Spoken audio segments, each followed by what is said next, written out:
Shalom, welcome to the Jewish Task Force, JTF. I'm Chaim ben Pesach, and we have another program with the great David ben Moshe. Well, on this program, we're going to tell you about the dangers from the Democrats taking over 4 years from now. We're going to go into some of that 4 years in advance. We're going to tell you about some of the self-hating Jews who are now the frontrunners for the Democrat presidential nomination in 2028. What a grave danger that is to the Jewish people.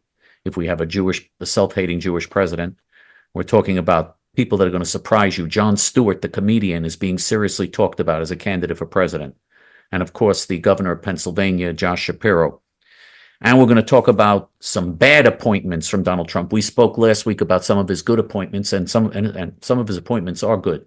He has some very good people that he's appointed, but he's also appointed, as is always true with Donald Trump. It's never one way or the other. It's always chaos in every different direction, and there's some very bad appointments, and we're going to discuss them as well and why we're opposed to bad people that he's appointing. It's going to be a Lulu of a program. No more. We'll put it that way. This is going to be a real Lulu, this program. But before we get to it, this program is dedicated to Refuah Shlema, complete recovery for Sharon Mitman, Shlomo Ben Sarah, Dorit Bat Sarah, Ruven Ben Shoshana, and Ruth Bat Sarah, and to Ilui Neshmot, elevating of the souls for Malka Bat Meir, Allegra Bat Shlomo, Daniel Nankin, Victor Chazdai, Pesach Seb Ben Dov, Lunita Adler, Shifra Hoffman, Ruven Hoffman, Barry Hoffman, Rab Meir Kahana, Rab Binyamin Kahana, Tzipora Fegi, Bat Liba, Yosef Ben Meir, Robert Mittman, Dennis Shore, Helen Friedman, Charles Olat, and Yair Levine. Before we even get to our talk about the possible Jewish presidential candidates and why Trump is better than them, for sure. But also some of Trump's bad appointments, because when Trump does something wrong, we're going to oppose him. If he does something wrong, we're going to oppose him, even though he is better than the Democrats. We're going to talk about all of that. But first, I want to tell you, just to show you the concept of a deep state, what that's all about. Because there's a term that's used in the United States and in Israel. They even say in Hebrew, deep state. They've even taken it from the English, and they use the English terms in Hebrew. Because in Israel, you think you have a deep state in America. You can't imagine what you have in Israel. But I'm going to give you just an illustration of the deep state in Israel so that you'll know what you're dealing with when we talk about deep state people controlling the government from behind the scenes, so that it doesn't matter who gets elected. Unless they're removed, unless you defeat the deep state and get them out, you have no hope of accomplishing anything. I'm going to give you a quick illustration in Israel. And you won't believe this if you haven't been following the news in Israel. Most Americans don't know about this. Israelis know about it. It's a big story in Israel. Someone on the staff of Prime Minister Benjamin Netanyahu has been arrested. And he's in prison because they say that he leaked classified information, classified documents. Sounds pretty serious. In fact, he's facing possibility of life imprisonment for leaking classified information. Very, very serious, right? You know who he leaked the classified information to? It's alleged that he leaked it. Very, very serious. You know who it's alleged that he leaked the classified documents about Israel's national security concerns to? They're claiming that he leaked the classified documents to the Prime Minister, Benjamin Netanyahu. That he showed Benjamin Netanyahu classified documents. The Prime Minister of Israel, the leader of Israel, he showed him classified documents. You leak classified documents? We didn't want Bibi to see that. We didn't want him to see the classified documents. You leak classified documents to Bibi Netanyahu? Now you're facing life imprisonment. Can you believe this? I mean, that's like saying in America, the equivalent would be if someone leaked classified documents and showed classified documents to the President of the United States and then is charged with something and faces life imprisonment for doing that and is put in prison for that. I mean, it's a crime punishable by life imprisonment to show the Prime Minister of Israel classified documents? Prime Minister of Israel can't see all the classified documents. There are secrets being kept by the national security apparatus of Israel from the Prime Minister of Israel, Benjamin Netanyahu. Now, you know, I detest Benjamin Netanyahu. He's a wimp. He's a liar. He's an opportunist. He's not a real right-winger in any respect. He's a fraud. He's done terrible things to Israel. He's responsible for the attack on October 7th and in the outskirts of Gaza, the terrible attack. And he's responsible for this endless war where thousands of Jews have been killed and many more have been maimed. He's responsible, Benjamin Netanyahu, for this.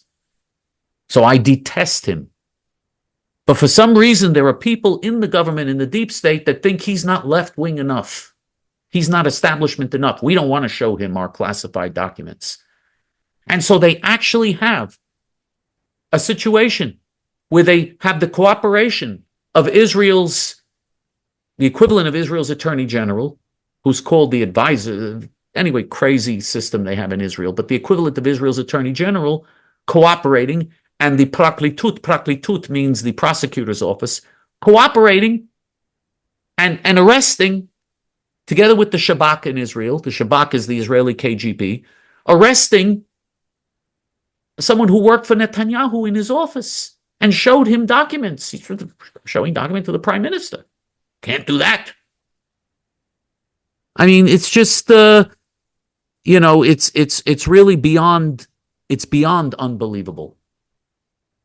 What do you think, David, of this? Have you ever heard of anything like this in your life? Actually, I was waiting for a quiet moment to tell you something like that happened in this country just before the attack on Pearl Harbor. A few months before, the president, Roosevelt, was taken off the top security list, and some of the information about what was going on never reached his ears because he was not top security clearance anymore.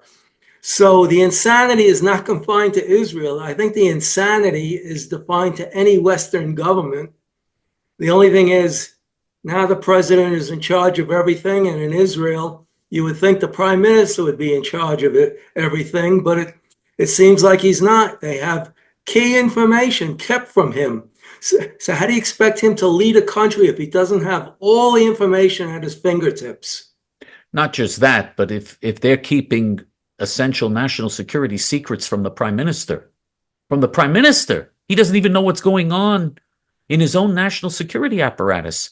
How can you possibly have a functioning government like that? In other words, he's not in charge. He's not really in charge. By the way, something else happened in Israel. They revealed that, he waited until election day to fire his defense minister, Yoav Gallant. Why did he wait till election day? Because he figured the Americans will be so involved with that they won't complain. Because the Americans insist upon appointing the defense minister of Israel. The Americans, you cannot appoint anyone in Israel to cabinet positions without American approval now. He needs the approval of the United States. In other words, Israel is a total puppet of Joe Biden. Well, Joe Biden, of course, doesn't know what's going on. But the people under Joe Biden, Anthony Blinken, that self-hating Judenrat capo, and all the other capos that the Judenrat capos that work in the Biden-Harris administration, or whoever the president is, whatever administration comes in, it doesn't matter. Israel is a sovereign country. Israel can't even appoint their own defense minister anymore. So he waited till election day to do it, and then he promised, this was in these publicized Israeli media, a very big story, he promised the Americans he would not fire anybody else. In other words, he disobeyed them by firing Yoav Gallant.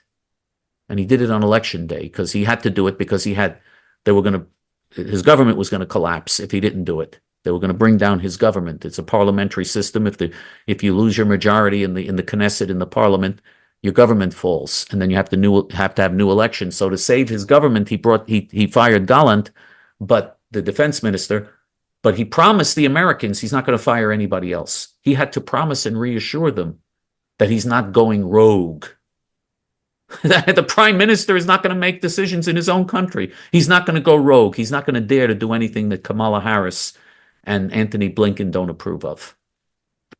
This is Israel today. This is Israel.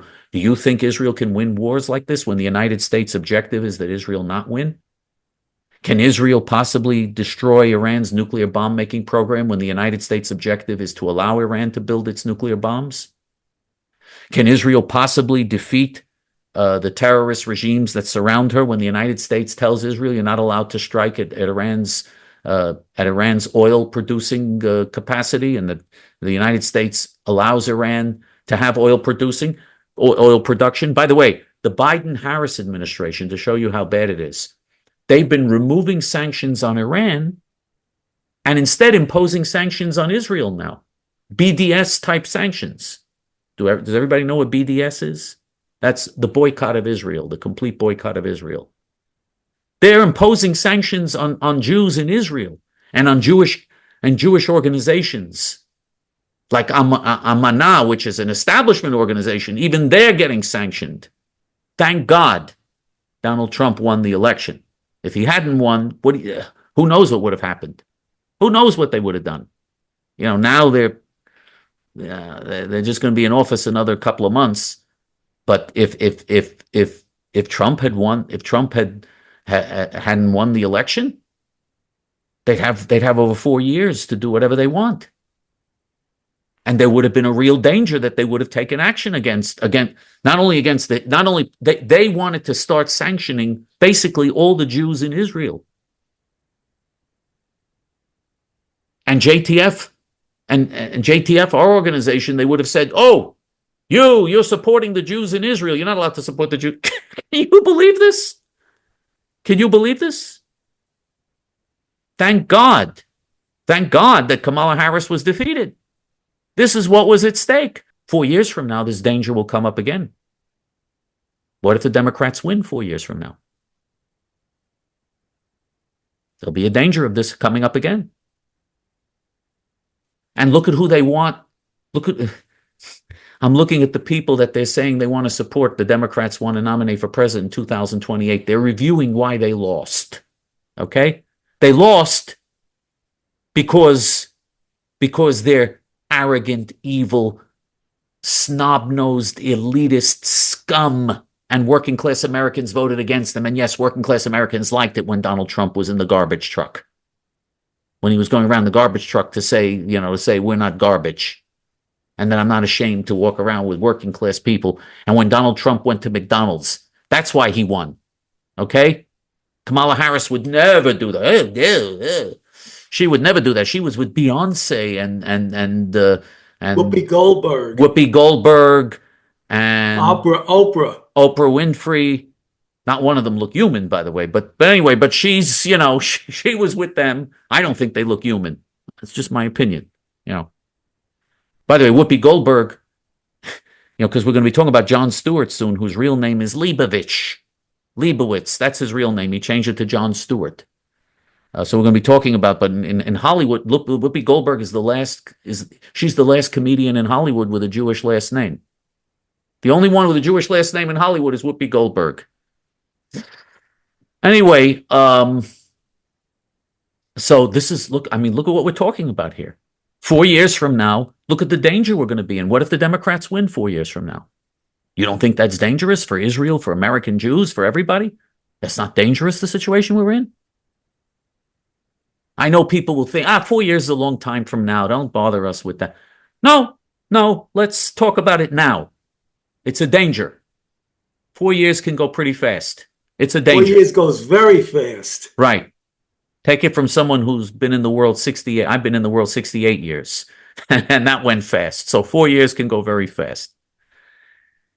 I mean, this is very dangerous, what we're talking about here. The Democrats want to figure out who to support for president in 2028. And unfortunately, I see the frontrunners already. The people being mentioned as frontrunners, by the way, several self-hating Jews. Also, I forgot to mention the governor of Illinois. What's his name, that animal? Pritzker, yeah. He's a multi-billionaire. You know that he owns the Hyatt hotels, the Hyatt hotel chain? His family funds every anti-Semitic, anti-Israel group working to destroy Israel, working to undermine Israel. His family funds all of them. His family works to destroy Israel, funds all the organizations to destroy Israel, this filthy pig. Okay? He's the governor of Illinois. He's not happy with just destroying Illinois, which he's done a good job of. I have to give him credit. He's done a good job of destroying the state of Illinois, making it a complete catastrophe. Okay? The state is deep in debt. The state is not functioning. People are leaving the state in droves. Very high taxes. Terrible. The whole situation is just a nightmare in that state under him. And with that glowing record, now he wants to run for president. Okay? Just like Gavin Newsom, the governor of California. He wants to run for president after what he did to California. After what he did to California, he's going to run for president? On that record? Yeah, what's his campaign slogan going to be? I can do for the country what I did for California. He's going to have to make it what I did to California. And Pritzker, what he did to Illinois. Look at Illinois. Look at Chicago. I mean, look at these horror. What a nightmare. And then we have someone who's working on doing it to Pennsylvania now. Governor Josh Shapiro, the self-hating Jew. Pritzker is a self-hating Jew. Josh Shapiro, the governor of Pennsylvania, is a self-hating Jew. I forgot the name of the governor of Colorado. Jared something. I forgot his name, but anyway, he may run to, he may run. He's the governor of Colorado, and he's considering running for president as well with his husband. And no, the governor. He's married to he's married to another man. At least he didn't intermarry. He and his husband are both self-hating Jews. He didn't intermarry. They had a nice ceremony, with the deformed so-called rabbi or rabbinate, and he went on the Bill Maher show, and he said instead of saying from your mouth to God's ear, the expression from your mouth to God's ear, he said from your mouth to the goddess's ear. That's what he said. He refuses to say God. He wants it to be a feminist goddess, the goddess's ear. Listen, that's what he and his husband believe in. This is what they want. They've adopted children. By the way, they want to adopt children, and what a lovely household to grow up in. How normal can those children grow up to be? I mean, two men married to each other. That's a good place for. Isn't that nice? You like that, by the way? That's good for you. You low-life cockroaches that voted for these people. I mean, you like that? You think that's good? And now they're not happy with that. They're saying, the politicians this is not the way to do it. Trump taught us how to do it. Trump is an entertainer. He was on television. He was a television talk show host, and he's an entertainer, and that's the way we should go. And a lot of Democrats are saying that. Why don't we pick a Democrat equivalent to Trump? Let's do that.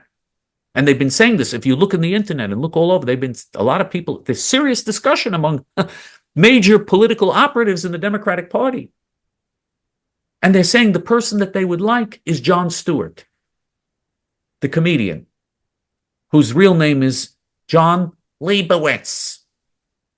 My name is Jon Leibowitz, and I'm a comedian. I'm very funny. And, he said, now, he's his Jewish background. He has mentioned his Jewish background because he said people used to beat him up in school, that he was picked on in school. I have no doubt that he was picked on. And one thing never occurred to him, by the way. All the years he was picked on in school, he talks about it, how terrible it was. And he said it was because of anti-Semitism. And Jews like him, of course, cause anti-Semitism. And he said they picked on him in school. One thing, though, that never crossed his mind, all the years they were picking on him and hitting him, one thing never crossed his mind: to defend himself. That's unthinkable. That's not nice. Don't hit. Don't curse. Be nice. Don't do that. That's not right. The one thing that never occurred to him is to defend himself. And so, of course, he and Josh Shapiro and Schmuck Schumer And who else did I? Oh, and the governor of Colorado with his husband. And who else did I mention? And Pritzker, the billionaire. All of them. They all hate brave Jews. And so the brave Israeli army that wins wars in 6 days, that defeats enemies 100 times their size. And let me tell you something. Okay, the soldiers in the Israeli army. Now, the generals have been bad because you can't get appointed general unless you're a leftist in Israel. That's part of the deep state in Israel. But the soldiers, they're lions. They're like lions. Okay? I mean, I saw one rabbi visiting a soldier, and both of his legs were blown off because they send them into buildings where there are explosives. Instead of blowing up the building, they say, no, what about if innocent civilians, innocent Arab, Muslim, Nazi civilians are there? They're not innocent. They support the terrorists. They've invited them in there and support them. In every home in Gaza, there are pictures of the Arab terrorists and pictures of Al-Aqsa Mosque and all the other things that they're not innocent. But anyway, this young Jewish soldier, both of his legs were blown off, and his arm was blown off up to here. His right arm was blown off up to here. This is my right arm. And so he asked the rabbi, he said the first thing he thought of was, how am I going to lay tefillin? Tefillin is something that Jews wrap around their left arm. How am I going to do that? I don't know which arm to use, because you're supposed to use the weaker arm. Left arm is usually the weaker arm for people who are right-handed. So do I use the weaker arm, or do I use what's left of this arm? Because now my right arm is weaker because now half of my arm was blown off. So which arm do I? This is the time, and this is what he's asking the rabbi in the hospital. It reminds me of another story. The Sbarro restaurant, it's called Sbarro or Sbarro? Sbarro, the hot dogs? It's called Sbarro, I think. Oh, right? Sbarro, yeah. It's sandwiches. Yeah. Anyway, they have a kosher Sbarro. They had a kosher Sbarro in Jerusalem. And a Muslim terrorist suicide bomber entered the Sbarro and blew it up. And let me just I just want to have I wrote it down over here to have the exact information. I don't want to. Let me get the exact information here. This was in 2001. To show you what we're talking about in terms of bravery. He went in there, he blew it up. 16 Israelis were murdered. 8 of them were children. And 140 people were wounded.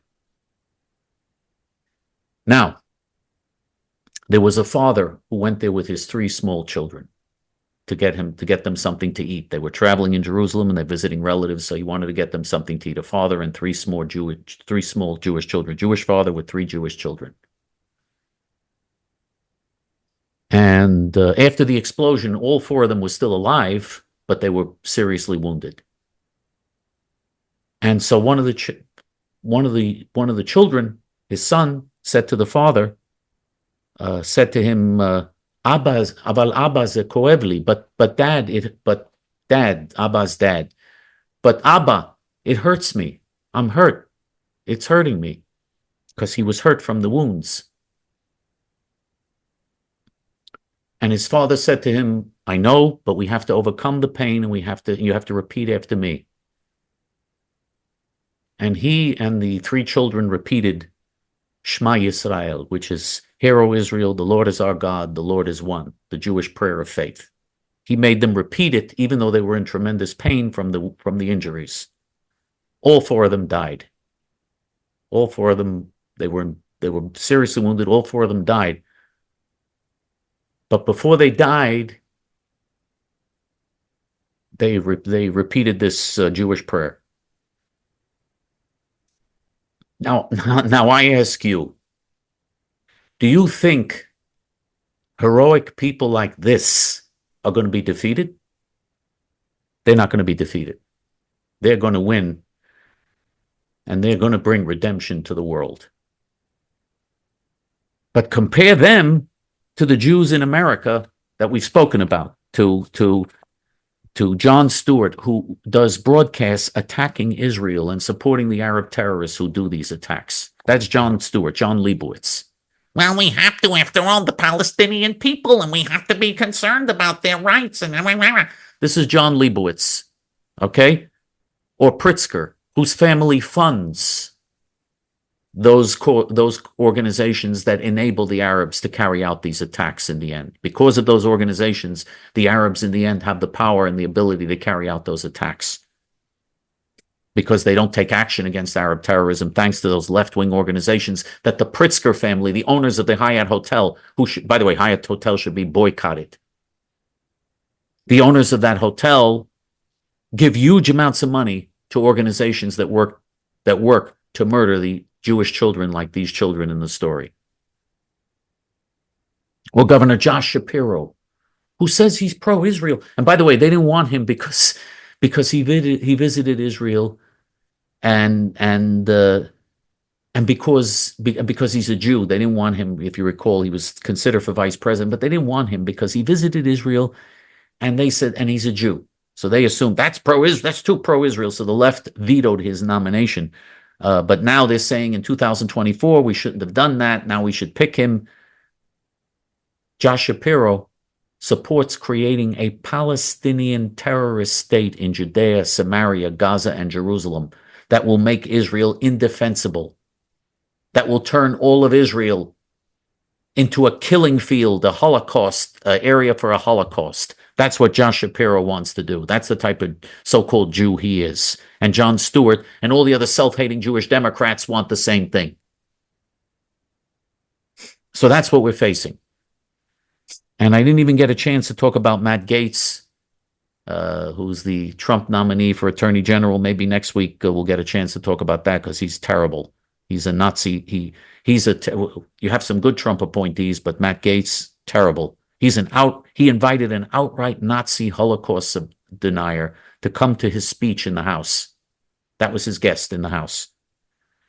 And yes, he's involved in the sex trafficking of minors. He was involved in that. And there are witnesses that he was involved in that and taking drugs and giving drugs to minors so that he could have sex with minors. That's Trump's pick for Attorney General. He's going to be enforcing the laws of the United States. And Tulsi Gabbard, who is her whole life, her and her husband, are members of a Hare Krishna breakaway Hindu cult. They're members of a cult. Open members of the cult. They follow the cult leader. This is a cult that hates Jews, hates Christians, filled with hatred of other religions, and it's a Hare Krishna breakaway cult. You ever see Hare? They were still around. I thought that was an anomaly of the late 1960s. They're still around. I don't see them dancing in the street anymore, but they're still around. And there's a breakaway group of them. Someone broke away from them, this guy, and he formed this cult. And he's like a god. They worship him. They practically worship him. Tulsi Gabbard and her husband are members of this cult. And she's going to be in charge of America's intelligence apparatus, all of the intelligence organizations, intelligence apparatus that would protect the United States from attack, and that are supposed to be, she'd be in charge of national security. She'd be in charge of 18 intelligence organizations, including the CIA, all these other organizations. She'll be in charge. She's being put in charge of national intelligence. That's what she's been nominated for. She met with Assad, who is the dictator of Syria, and has committed genocide against his own people, let alone what he's responsible for slaughtering 1 million of his own fellow Arabs. And he promises to kill all the infidels. If you're not a Muslim, if you're an infidel, forget it. You can imagine what he would do to you. She met with him. She adores him. And she meets with other Nazi Jew haters to this day. How nice. That's who he picks? He's also picked all right, I'm not going to go into all of it. He picked the Muslim doctor. What was his name? Dr. Oz. He picked him to be in charge of Medicare and Medicaid. that scam artist, Dr. Oz, who is, by the way, who's a devout Muslim, and he never served in the United States military, which is okay. A lot of people haven't served in the United States military, but he did serve in the Turkish military. In the military of Muslim Nazi Turkey, a country that hates America and that's hostile to the United States, he made sure to serve in their military. That's who he picks and puts in charge of Medicare and Medicaid and all these other programs. All right, but anyway, so there are things that Trump is doing that we oppose. But still, remember, if the Democrats had won, wow, would that have been a catastrophe. Wow, would that have been disastrous. But 4 years from now, who knows what type of dangers we're going to be in.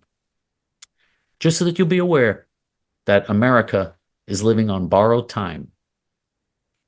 Trump had better carry out those mass deportations, and he had better secure the border, and he had better do what he promised to do and build a wall this time build a wall, and this time do what he promised. He didn't do it in his first term. He had better do that now. Otherwise, America's living on borrowed time.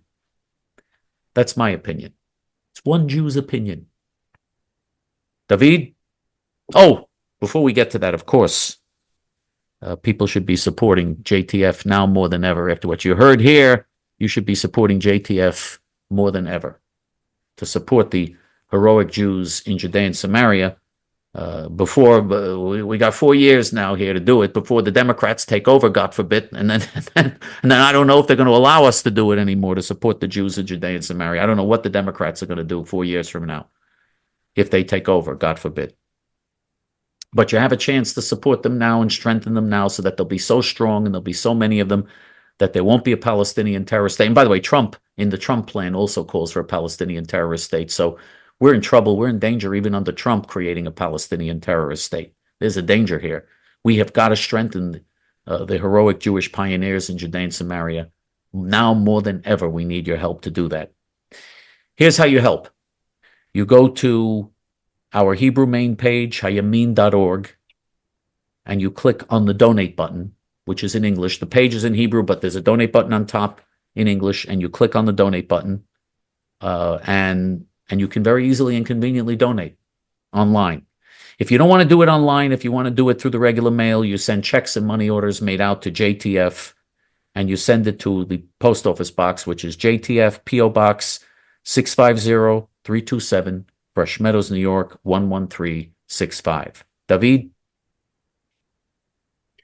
Well, I came up with a list. I actually saw it. I didn't come up with it. It's a short version of Rules for Radicals. Alinsky's plan to turn your country, in this case America, but could be any country, at least socialist, left-wing socialist, and even communist. So let me read these. I just culled a few. Make art ugly.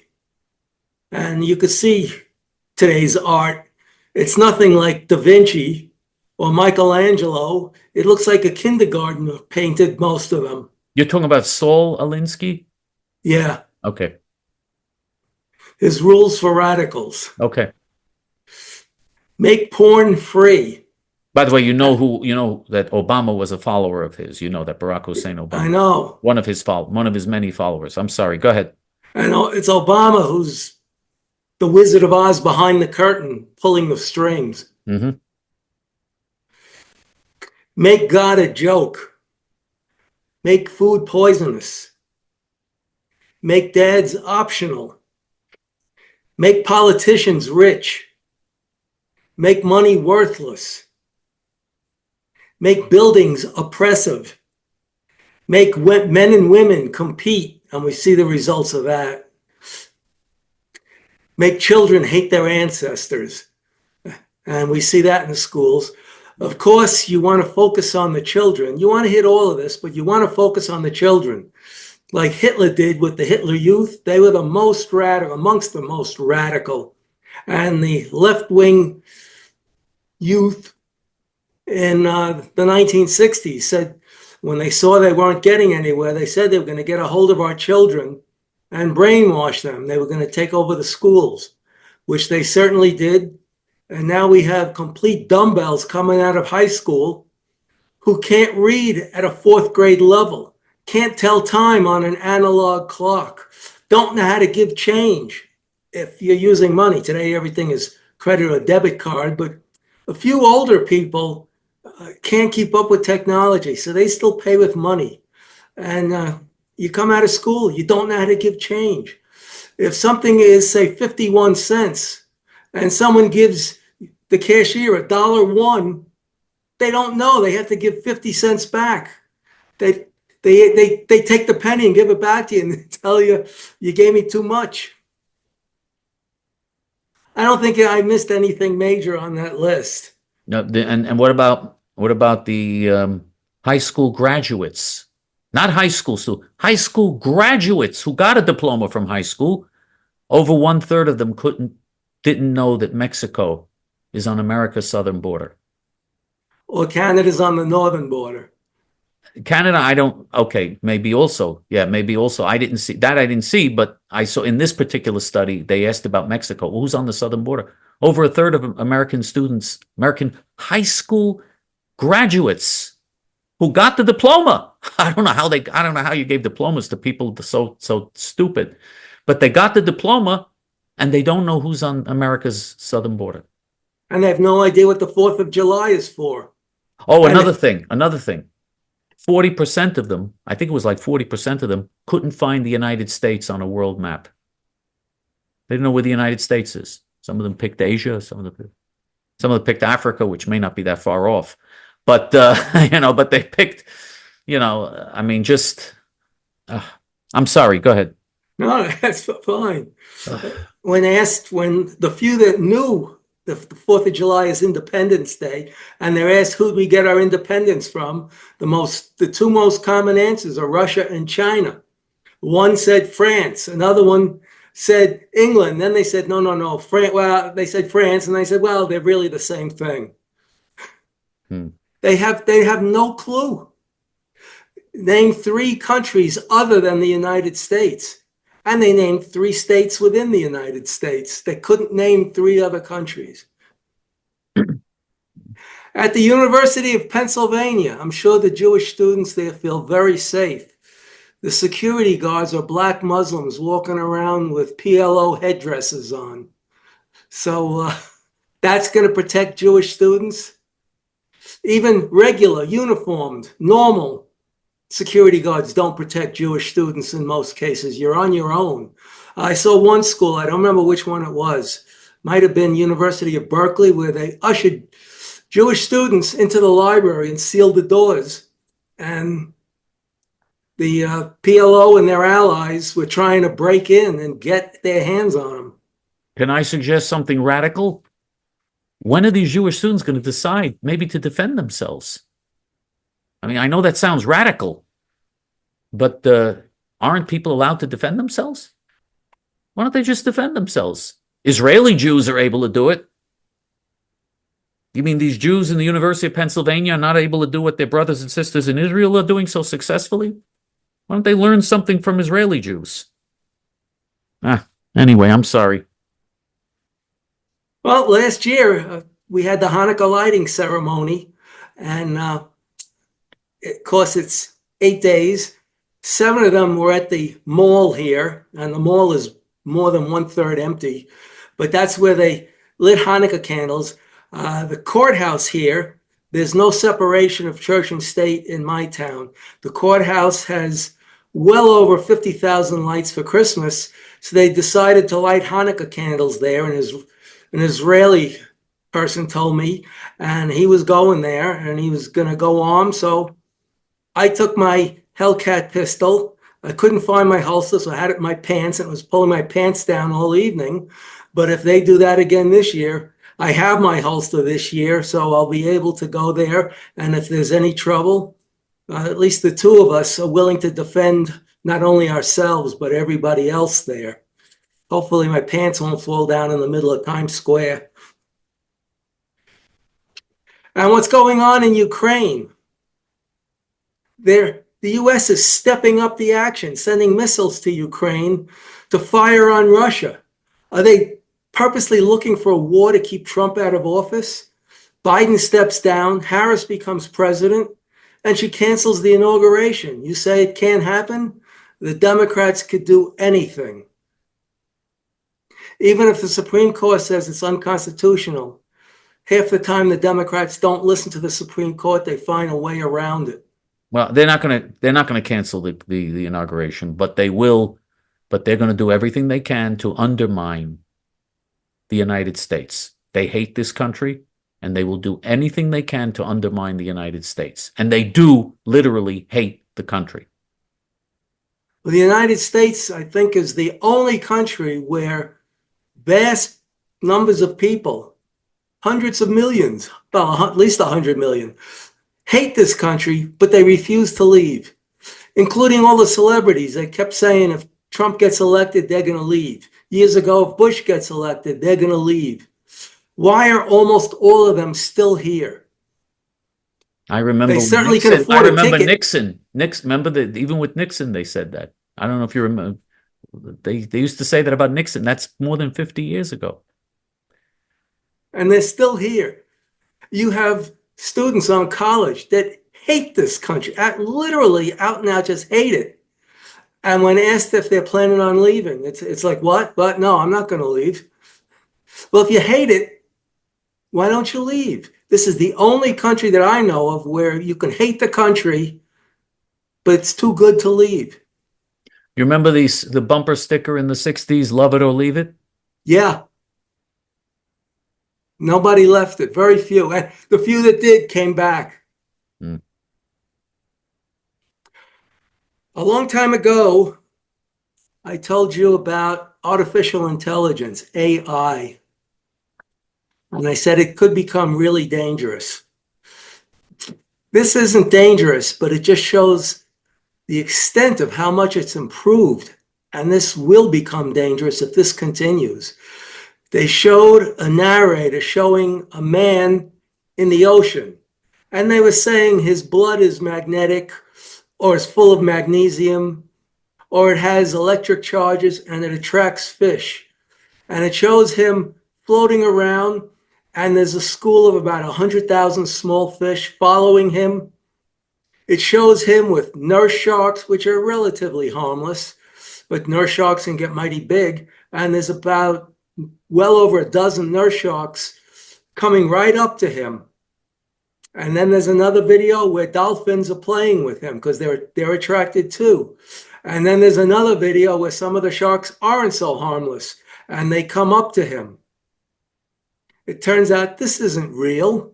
This is artificial intelligence, but it looked so real. You have to know that this is artificial intelligence. This was made up because there's even a narrator telling you what's going on. It's done so well. So you just wait till they use artificial intelligence to show that this country has been attacked when it really hasn't. For those of you, I'm sure there's nobody around who remembers 1938, the Orson Welles broadcast, War of the Worlds, and people panicked. They ran into the streets looking to see where the Martians were. But it was all just a broadcast. Now just imagine what you could see on your internet, that the detail in this, it looks so real, and yet it was all made up except for the guy swimming in the water.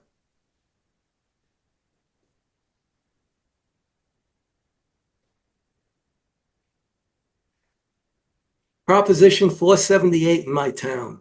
The one I told you where they're going to raise your sales tax almost 1%. I told you the people are so stupid, they're going to vote for it. You increase the tax, you're increasing the size of government. They said, keep our town safe. Our town is safe, was safe, will be safe. Every younger person has more than one gun. Older people, I'm sure, have at least one gun. We have citizen patrol. We have the city police. We have the county police called the sheriff's department. And every once in a while, you'll see state troopers in here giving tickets along the highways. There's police all over. And they want to raise tax for what? To increase the size of government. They claim it's to keep this town safe. The police need a new building. There's nothing wrong with the building the police are in. If it was voted down 10 years from now, they'd be in the same building. I'd love to go there and say, why, is there something wrong with the building today that wasn't wrong yesterday? But people voted for it, and by quite a wide margin, because it is true. You can fool all of the people all of the time, because Americans, as Europe warned back in 1791, that the people are too stupid to govern themselves. They cannot select their leaders. Look how close Kamala Harris, a dummy, made the election. You could say, well, Trump won by a few million votes. In a country of 335 million legal residents, that's not a large margin. She had nearly the votes he had. It was A few 50%. million separated them. It was 50, Trump got 50% of the vote, and Kamala Harris got 49%, and 1% voted for the. No, Kamala Harris got 48%, and 2% voted for the minor party candidates. It was 50 to 48 to 2. So he only won half the votes in the country. But the way 50%. things were, you would have thought it would have been 80-20 in Trump's favor, and it should have been if the people were smart. And we mentioned before how many people didn't even know who they were going to vote for until they went to the polls. So you have plenty of stupid people voting. You have these kids coming out of school that don't know anything, and they're voting. They don't want to know our history, because you get people that go to college campuses, conservatives, and they shout them down. They're not allowed to speak. They don't want to hear the other side. Well, I say the only ism that should be in this country is Americanism. And the only language that should be in this country is the language of our founding fathers, the language of the Declaration of Independence and our Constitution. All other languages should be ignored. You want to speak your home country language? Do it at home. I don't want to hear it in the streets. Our language is English. If you're a tourist, fine. But if you live here, it's English. Learn it or get out. In fact, just get out. And unlike the brain, the stomach tells you when it's empty. Chaim? Very true. In your heart, you know we're right. And in your guts, you know they're nuts. For JTF and for David Ben Moshe, until next week, this is Chaim Ben Pesach. Shalom.